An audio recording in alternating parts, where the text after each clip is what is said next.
Well, hello, church. Pastor Brent here again. Just want to come this week to share another devotion with you from the book of Proverbs. This one's found today in Proverbs chapter 20, verse 6, in which Solomon would write, "Many a man proclaims his own steadfast love, but a faithful man who can find?" You know, the main theme of this text here today, obviously, is the word love. And the word love is a theme that's found throughout the entirety of the Bible. Depending upon which version of the Bible you have, the word love is mentioned up to at least nearly 800 times, and other aspects of love is mentioned well over 1,000 times in the Bible. So it's a very important theme of the Bible, and importantly so for those who are in Christ. One of the dominant character qualities of our life should be that of love, to reflect the glory of God and the character of God that's in us. John would say in 1 John 4:7-8, "Beloved, let us love one another, for love is from God. Whoever loves has been born of God and knows God. Anyone who does not love does not know God, because God is love." Now, in the Bible, there are several different aspects to describe what love is. For instance, different aspects to define the quality of what love is. So, for instance, you find that love is serving, love is forgiving. Part of love is being obedient, telling the truth. Part of love is self-sacrificing. Part of love is, bearing the truth to people. All those are aspects of love. But the foundation upon which all those aspects of love hang on is one important thing, and that is that love must be authentic and love must be genuine. In fact, Paul would say in Romans 12:9, "Let love be genuine. Let abhor what is evil and hold fast to what is good." Some of your versions may say, "Let love be without hypocrisy." The word there for genuine, or in your version, hypocrisy, basically means don't be phony. Don't be undisguised. Don't let it be something that's pretending. It carries with it the ideal of something that's not hidden. There's no hidden agenda involved. So, in other words, Paul is saying, let your love be with true motive and true intent of heart. First and foremost, love in a way to glorify God and honor His name, but secondly, for the benefit of the person, and not for some selfish gain or selfish purpose that's just going to benefit you in the moment.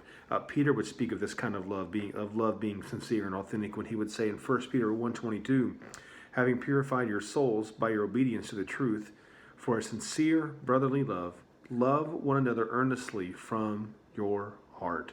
He would say again in 1 Peter 4:8, "Above all, keep loving one another earnestly, since love covers a multitude of sin." You know, sometimes when we love, we're kind of like a mime. And what a mime does is basically he just imitates. He imitates a person's expressions, their bodily actions, their bodily movements. So they imitate what the person does and what the person is like. The problem with a mime is that they're just not authentic. All it is just an imitation, to where they may be able to act out and replay the certain attitude or certain character qualities or certain expressions and behaviors of a particular person. The problem is that it's devoid of any emotion. It's devoid of any feeling. Basically, all they're doing when a mime is acting out is that they're just simply imitating somebody else without there being any kind of real emotion involved. They're basically just going through the motions in their acting. Sometimes love's like that. We're like mimes, that we know how to say all the right things. We know how to sway people with our words. We know how to, manipulate people. We even know how to go through the motions, do all the right things for a person. But sometimes, like a mime, although we can say all the right things and we can do all the right things, it's not really genuine, because it's not really done with the right heart, with the right emotion, with the right kind of intimacy, or with the right kind of purpose. You're just kind of going through the motions. And I think that what Solomon's doing here today is expressing to us the importance of authentic type of love. Notice that he says, "Many a man proclaims his own steadfast love." And the word there for many means a multitude, a great number. There's an abundance of people. So there's abundance of people who are doing what? He said there's abundance of people who proclaim. The word there for proclaim means to recite. It means to read aloud. It means to call something out. And so in particular, in the text, what's he saying that these multitude of people are calling out? He says they're claiming this steadfast love, and the word there for steadfast love means goodness and kindness and faithfulness. So basically, what he's saying is that there are many people who, with their mouth, will make great boasts. They will make great exaltations. They will love to broadcast to you how kind, how good, how faithful, how trustworthy they are, and they will certainly talk a good game. But if you notice in the text, Solomon says, but there's just but faithful, but few there are that are faithful. He says, but a faithful man who can find. In other words, he's making the case that there's going to be plenty of people who are certainly going to be able to talk a great game and say all the right things about how they can love. But when it comes to practically acting it out and doing the right things, then he says, but there's only those who will actually follow through with actually doing that and keeping that and being true to that. He said it's going to be very, very few people. You see, many people, when it comes to love, are mere talk and no action. And oftentimes they remind me of like a talking Barney doll. When our kids, when our two of our kids were younger than they are now, they loved to have a Barney doll that talked. And the reason why they liked it so much, and the reason why we liked it with them so much, is because sometimes that Barney doll would help them to calm down. It would help them to stop crying. It would help them to sleep at night and kind of soothe them. So if you remember, Barney knew how to say all the right words about love. You remember the song if you're a parent with kids, or if you used to watch Barney as a child. Barney, and every time that we would push this Barney doll, he would always say these loving words: "I love you, you love me, we're one big happy family." With a great big kiss and a hug from me to you, won't you be my friend too? Something like that. And so Barney knew how to say all the right words when it came to love. He could tell you everything. And every time our kids would hear that, and they would hear those words come out of Barney's mouth, it made them feel well. It made them feel calm.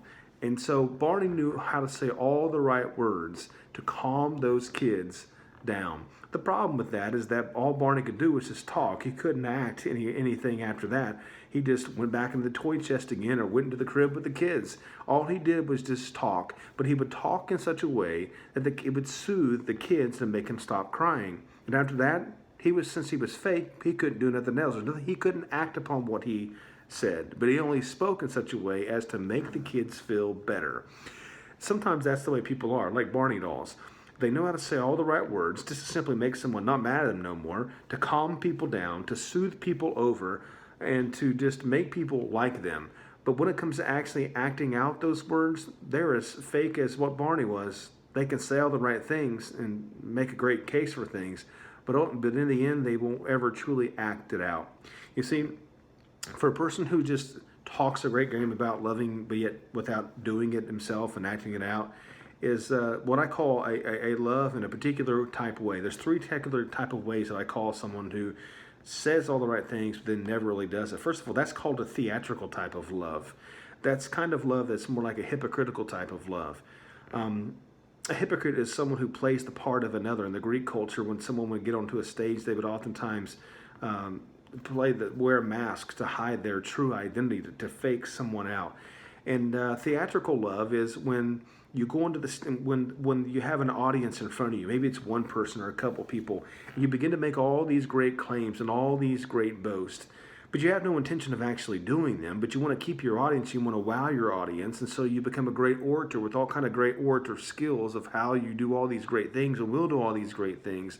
But the whole purpose is just to draw a crowd or to get the crowd to like you, but you're never really going to act those things out.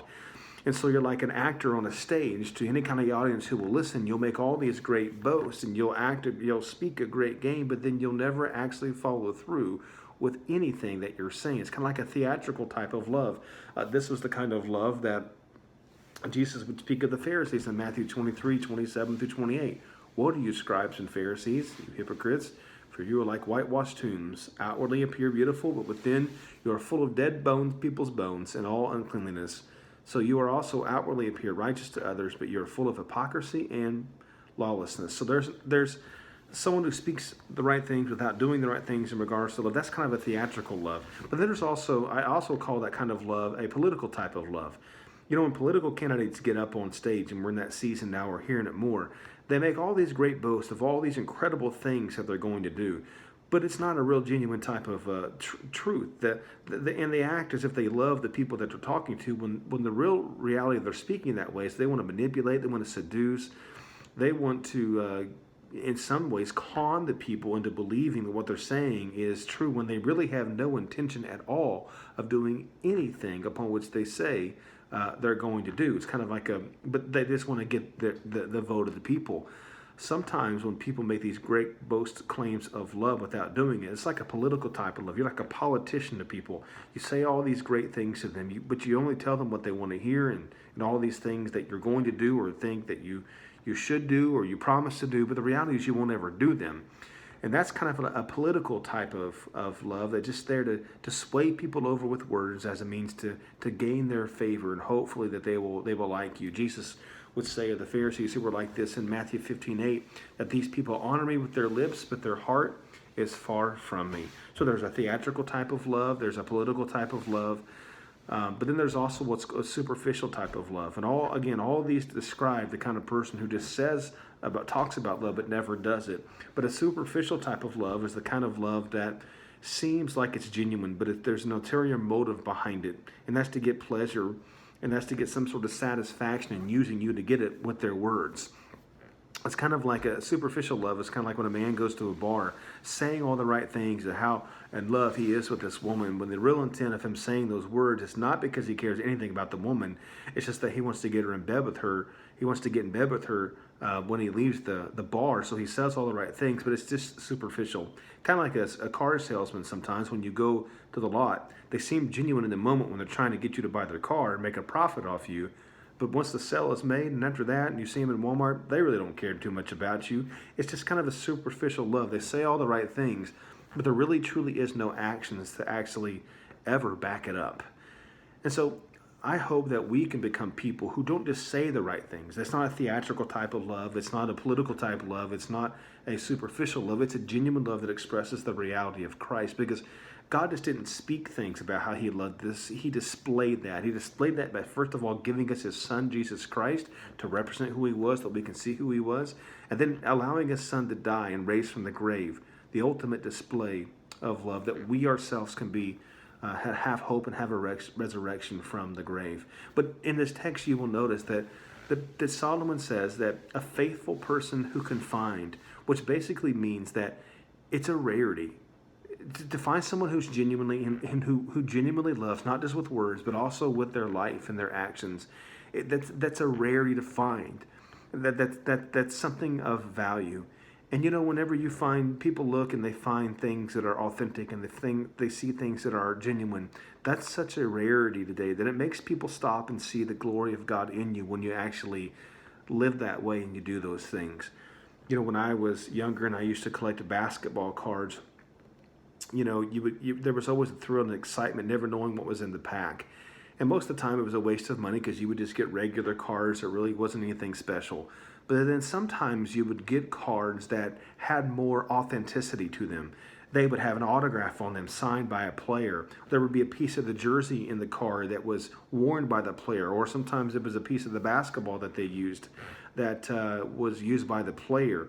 On the back of that card, it would always say, "Congratulations, you have an authentic autograph, or you have an authentic card of some sort of memorabilia as a part of whether it was the jersey card or a piece of the floor, a game ball that they played on." They would always say, "Congratulations for this authentic piece of this card that you have."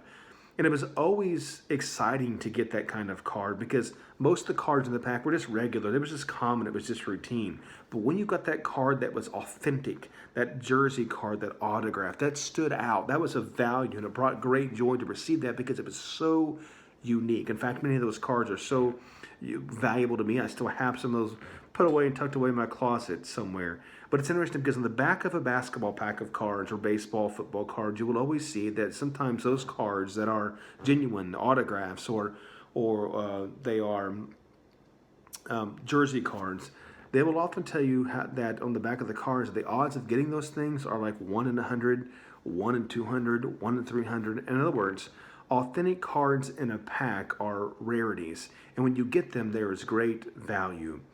Our culture is looking through its own pack of cards. They're looking in different places and different situations and different people and different avenues to try to find someone that's genuine. May they look at your life and may you open up their life to you, that they see someone who is genuine. And as they look at the genuineness of their life, it causes them to be intrigued and to seek to find what you have from the authenticity and the love that's in you, that they in turn can experience the same joy you have from the authenticity you have received through the reality of Jesus Christ. May our loved brothers and sisters in Christ be authentic to a world that desperately needs Jesus. Blessings to you guys.